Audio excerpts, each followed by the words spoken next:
ಶುರುವಾದಾಗ ಎಲ್ಲರೂ ಒಂದು ಶಾಕ್ ಪರಿಸ್ಥಿತಿಲಿತ್ತು. ಅದಾದಮೇಲೆ ಏನೇನೋ ಬೇರೆ ಕಥೆಗಳು ಕೇಳ್ಕೊಂಡು ಎಲ್ರಿಗೂ ಒಂದು ಕುತೂಹಲ ಬರೋಕ್ಕೆ ಸ್ಟಾರ್ಟ್ ಆಯಿತು. ಆಮೇಲೆ ಬರ್ತಾ ಬರ್ತಾ ಆಗ್ತಿರೋದೆಲ್ಲ ನೋಡಿದಾಗ ಬೇಸರ ಆಗೋಕ್ಕೆ ಸ್ಟಾರ್ಟ್ ಆಯಿತು. ಇಲ್ಲಿ ಸದ್ಯದ ಪರಿಸ್ಥಿತಿ ಎಲ್ರಿಗೂ ಗೊತ್ತಿರೋ ಹಾಗೆ, ನನಗೆ ಇವಾಗ ನಿಮಗೆಷ್ಟು ಗೊತ್ತೋ ಬಹುಶಃ ನನಗೆ ಅದಕ್ಕಿಂತ ಕಡಿಮೆನೇ ಗೊತ್ತಿರುತ್ತೆ. ಹಾಗಾಗಿ ಹೇಳ್ತಾ ಇದ್ದೀನಿ, ಕಾನೂನು ಅಂತ ಒಂದು ಬರುತ್ತೆ, ಆದರೆ ಸಿನಿಮಾ ರಂಗದಲ್ಲಿ ಒಂದು ಕುಟುಂಬ ಅಂತ ನಮ್ಮದು ಬರುತ್ತೆ. ಆ ಕುಟುಂಬದಲ್ಲಿ ಒಂದು ಬೇಸರ ಇದೆ. ಹೊರಗಡೆ ಇದಕ್ಕೆ ಈ ಪರಿಸ್ಥಿತಿಗೆ ಬಲಿಯಾಗಿರೋ ಕುಟುಂಬದ ಪರಿಸ್ಥಿತಿ ಒಂದಿದೆ. ಒಂದಂತೂ ಸತ್ಯ, ಇವಾಗ ನಾನು ಪ್ರಕಾಶ್ ರಾಜ್ ಸರ್ ಮಾತಾಡಿದಂಥ ಒಂದು ಬಹಳ ಅದ್ಭುತವಾದ ಮಾತನ್ನು ಕೇಳಿದೆ. ಈ ಮೀಡಿಯಾ ಆಗಲಿ ಫೋನ್ ಆಗಲಿ ಏನಾಗುತ್ತೆ, ಒಂದು ಒಳ್ಳೆ ಎಕ್ಸಾಂಪಲ್ ಕೊಟ್ಟರು, ಈ ಕೋತಿ ಕೈಲಿ ಮಾಣಿಕ್ಯ ಕೊಟ್ಟಂಗೆ ಅಂತ.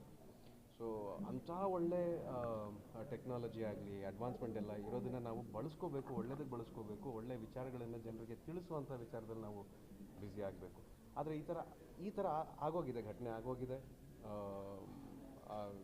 ನಮ್ಮ ಕುಟುಂಬದವರೇ ಆದ ದರ್ಶನ್ ಅವರು, ನಮ್ಮ ಸಿನಿಮಾ ರಂಗದ ಕುಟುಂಬದವರೇ, ನಮ್ಮ ಸೀನಿಯರ್ ದರ್ಶನ್ ಅವರು ಈ ಥರ ಒಂದು ಪರಿಸ್ಥಿತಿಯಲ್ಲಿದ್ದಾರೆ ಅನ್ನೋ ಬೇಸರ ನಮಗಿದೆ. ಇದು ಆದಷ್ಟು ಬೇಗ ಈ ಕಹಿ ಪರಿಸ್ಥಿತಿಯಿಂದ ನಮ್ಮ ಚಿತ್ರರಂಗ ಹೊರಗಡೆ ಬರಲಿ, ನಮ್ಮ ಕರ್ನಾಟಕ ಹೊರಗಡೆ ಬರಲಿ. ನಮ್ಮ ಕರ್ನಾಟಕದ ಮನಸ್ಥಿತಿ, ಜನರ ಮನಸ್ಥಿತಿ ಎಲ್ಲ ನಿಮ್ಮ ಕೈಯಲ್ಲಿದೆ. ಸೊ ಯಾವ ರೀತಿ ಜನರ ಮನಸ್ಸನ್ನು ನಾನು ಡೈವರ್ಟ್ ಮಾಡಿ ಅಂತ ಹೇಳ್ತಿಲ್ಲ, ಆದರೆ ಯಾವುದನ್ನು ಎಷ್ಟು ಕೊಡಬೇಕು, ಮಾಹಿತಿಯನ್ನಾಗಲಿ ಸುದ್ದಿಯನ್ನಾಗಲಿ ವಿಚಾರವನ್ನಾಗಲಿ ಎಷ್ಟು ಕೊಡಬೇಕು ಅಷ್ಟು ಕೊಟ್ಟರೆ ಅದನ್ನು ಬೆಳವಣಿಗೆ ಅಂತ ಹೇಳ್ಬೋದು. ಅದಲ್ಲದೆ ಬೆಳವಣಿಗೆ ಅಂತ ಹೇಳೋಕ್ಕಾಗೋದಿಲ್ಲ. ಹಾಗಾಗಿ ಈ ಸಂಕಟದ ಪರಿಸ್ಥಿತಿಯಿಂದ ಆದಷ್ಟು ಬೇಗ ಒಂದು ಮುಕ್ತಿ ಸಿಗಲಿ ಅಂತ ನಾನು ಕೇಳ್ಕೊಳ್ತೀನಿ. ಈ ಥರದೊಂದು ಆರೋಪ ಹೊತ್ತಾಗ ಅದು ದೊಡ್ಡ ಸುದ್ದಿ ಅಫ್ಕೋರ್ಸ್ ಆಗಿರುತ್ತೆ. ಯಾವುದೇ ಅತಿಶಯೋಕ್ತಿ ಮಾಡಿ ತೋರಿಸ್ತಾ ಇಲ್ಲ, ಅದೇ ಹೇಳ್ತಿರೋದು. ಅತಿಶಯೋಕ್ತಿ ಯಾರು ನೀನು ಅತಿಶಯೋಕ್ತಿ ಮಾಡ್ತಿದ್ರೆ ಅಂತ ನಾನು ಹೇಳ್ತಿಲ್ಲ, ಆದರೆ ಹೆಚ್ಚು ಅದನ್ನೇ ಹೇಳಿದ್ದನ್ನೇ ಹೇಳಿದಾಗ ಅಲ್ಲಿ ಬದಲಾವಣೆ ಅಂತೂ ಆಗೋದಿಲ್ಲ. ಏನು ಆಗೋಗಿದೆ ಆ ಕೆಲಸ ಆಗೋಗಿದೆ. ಆದರೆ ಅದ್ರ ಹಿಂದಿನ ವಿಚಾರಗಳೇನು, ಅದ್ರ ಹಿಂದಿನ ಸತ್ಯ ಏನು ಅಂತ ತಿಳ್ಕೋಬೇಕು ಅಂತ ಎಲ್ರಿಗೂ ನಮಗೆ ಇವಾಗ ಒಬ್ಬ ಸಾಮಾನ್ಯ ಜನರಿಗೆ ಆ ಕುತೂಹಲ ಇಲ್ಲದೇ ಇರ್ಬೋದು. ಅದು ಏನಾಗುತ್ತೆ, ಅದು ಮೀಡಿಯಾದಲ್ಲಿ ಬಂದಾಗ, ಮಾಧ್ಯಮದಲ್ಲಿ ಬಂದಾಗ ಅದನ್ನು ನೋಡಿ ಜನ ಅದೇ ಕಡೆ ಯಾವ ಕಡೆ ತಿರುಗಿ ನೋಡಿದ್ರೂ ಅದೇ ವಿಚಾರ ಮಾತಾಡ್ತಾ ಇದ್ದೀವಿ. ಆದರೆ ಇನ್ನೂ ಬೇರೆ ಒಳ್ಳೆಯ ವಿಚಾರಗಳು ಆಗಿರುವಂಥ ಪರಿಸ್ಥಿತಿನೂ ಇದೆ, ಬೇರೆ ಸಾಧನೆಗಳು ಮಾಡಿರುವಂಥ ಪರಿಸ್ಥಿತಿನೂ ಇದೆ. ಅದನ್ನು ಕೂಡ ಜನರಿಗೆ ತಲುಪಿಸಬೇಕಾಗಿರುವಂಥ ಜವಾಬ್ದಾರಿ ನಮಗೆಲ್ರಿಗೂ ಇದೆ ಅಂತ ನಾನು ಹೇಳಕ್ಕೆ ಇಷ್ಟಪಡ್ತೀನಿ. ಇರುತ್ತೆ ಸರ್, ಬಟ್ ಒಬ್ಬ ಪ್ರಭಾವಿ ಇರ್ತಲ್ಲ, ಇನ್ನೊಂದು ಜೀವ ಹೋಗಿರುತ್ತಲ್ಲ ಸರ್, ಅದು ಯಾವ ರೀತಿಯಲ್ಲಿ ತಗೊಳ್ಬೋದು?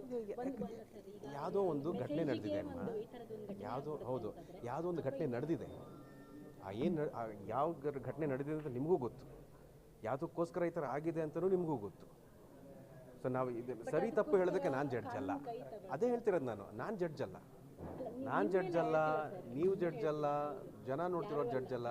ಕಾನೂನು ಅನ್ನೋದೊಂದಿದೆ. ಈ ಥರ ಯಾವುದೋ ಒಂದು ಕೃತ್ಯ ನಡೆದಿದೆ, ಅದ್ರ ಹಿಂದೆ ಯಾವುದೋ ಒಂದು ವಿಚಾರಗಳು ಹೊರಗಡೆ ಬರಬೇಕು, ಅದಕ್ಕೊಂದು ನ್ಯಾಯ ಸಿಗಬೇಕು, ಎಲ್ಲದಕ್ಕೂ ನ್ಯಾಯ ಸಿಗಬೇಕು ಅನ್ನೋ ಆಸೆ ನನಗೂ ಕೂಡ ಇದೆ. ಆಮೇಲೆ ಎಷ್ಟೇ ಮಾತಾಡಿದ್ರು ಅಷ್ಟೇ.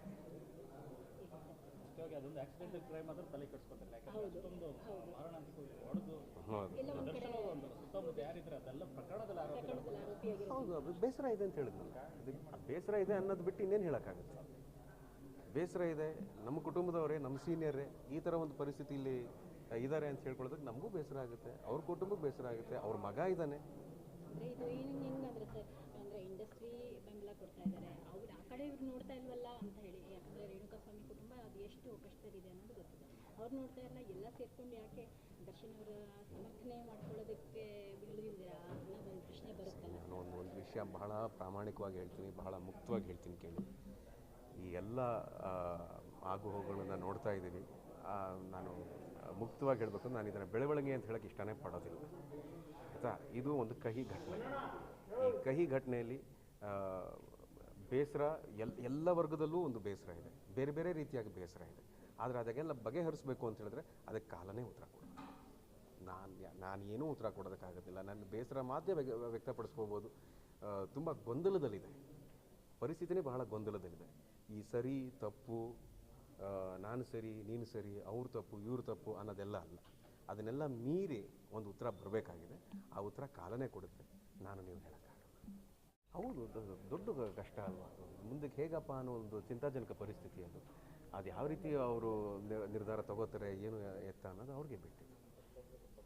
ಸರ್ ಅದೇ ಇಂಡಸ್ಟ್ರಿಯಲ್ಲಿ ಒಳ್ಳೊಳ್ಳೆ ಸಿನಿಮಾಗಳು ಬರ್ತಾ ಇಲ್ಲ, ಬಂದರೂ ಕೂಡ ಅದು ನಿಂತ್ಕೊಳ್ತಾ ಇಲ್ಲ, ಈ ಥರದ್ದೊಂದು ಕೊರಗಿದೆ ಅದ್ರ ಬಗ್ಗೆ ತಾವು ಏನು ಹೇಳ್ತೀರಾ? ಒಳ್ಳೆ ಸಿನಿಮಾ ಬರಬೇಕು. ಜನ ಥಿಯೇಟ್ರಿಗೆ ಬರ್ತಿಲ್ಲ ಅನ್ನೋ ಮಾತು ನಾನು ಯಾವತ್ತೂ ನಂಬ್ದವನಲ್ಲ. ಒಳ್ಳೆ ಸಿನಿಮಾ ಮಾಡಿದಾಗ ಜನ ಥಿಯೇಟ್ರಿಗೆ ಬಂದೇ ಬರ್ತಾರೆ. ಸೊ ನಮ್ಮ ಕೆಲಸ ಏನಿದ್ರು, ನಮ್ಮ ಕಾಯಕ ಏನಿದ್ರು, ಒಳ್ಳೆ ಕಥೆ ಬರೀಬೇಕು, ಒಳ್ಳೆ ಪಾತ್ರಗಳನ್ನ ಬರೀಬೇಕು, ಒಳ್ಳೆ ಸಿನಿಮಾ ಮಾಡಬೇಕು, ಅದನ್ನು ಜನರಿಗೆ ತೋರಿಸ್ಬೇಕು. ಜನ ಕಾಯ್ತಾ ಇದ್ದಾರೆ. ಒಂದು ಒಳ್ಳೆ ಸಿನಿಮಾ ಬೇಕು, ಒಂದು ಒಳ್ಳೆ ಕಥೆ ಬೇಕು. ಒಂದು ಸ್ವಲ್ಪ ಜಿಗ್ಡಿದ್ರು ಒಳಗೆ ಜನ ಹತ್ಬಿಡ್ತಾರೆ. ಇವಾಗ ಒಂದು ಸ್ವಲ್ಪ ಕಚ್ಗಳಿಗೆ ಕೊಟ್ಟರೆ ನಕ್ಕು ಬಿಡ್ತಾರೆ. ಇವಾಗ ಆ ಪರಿಸ್ಥಿತಿಲಿದ್ದಾರೆ. ಅವ್ರಿಗಿರೋವಂಥ ಬ್ಯುಸಿ ಲೈಫ್ ಆಗಲಿ, ಇವಾಗಿನ ಪರಿಸ್ಥಿತಿ ಆಗಲಿ, ಎಲ್ಲವೂ ಕೂಡ ಜನರು ಎಂಟರ್ಟೈನ್ಮೆಂಟಿಗೆ ಕಾಯ್ತಾರೆ. ಆದರೆ ಅದನ್ನು ಕೊಡೋವಂಥ ಸಾಹಸ ನಾವು ಮಾಡಬೇಕಷ್ಟೇ. ಇಷ್ಟ ಇಲ್ಲ ಸರ್, ದಯವಿಟ್ಟು ಮಾಡೋಕ್ಕೆ ಇಷ್ಟ ಇಲ್ಲ. ನೀವು ಹೇಳ್ತಾನೆ ಇದ್ರಿ, ಅದನ್ನು ಹೇಳ್ತೀರಿ, ಇದನ್ನು ಹೇಳ್ತೀರಿ, ಮಗುನೂ ಚಿವುಟ್ತೀರಿ, ತೊಟ್ಲು ತೋಗ್ತೀರಿ.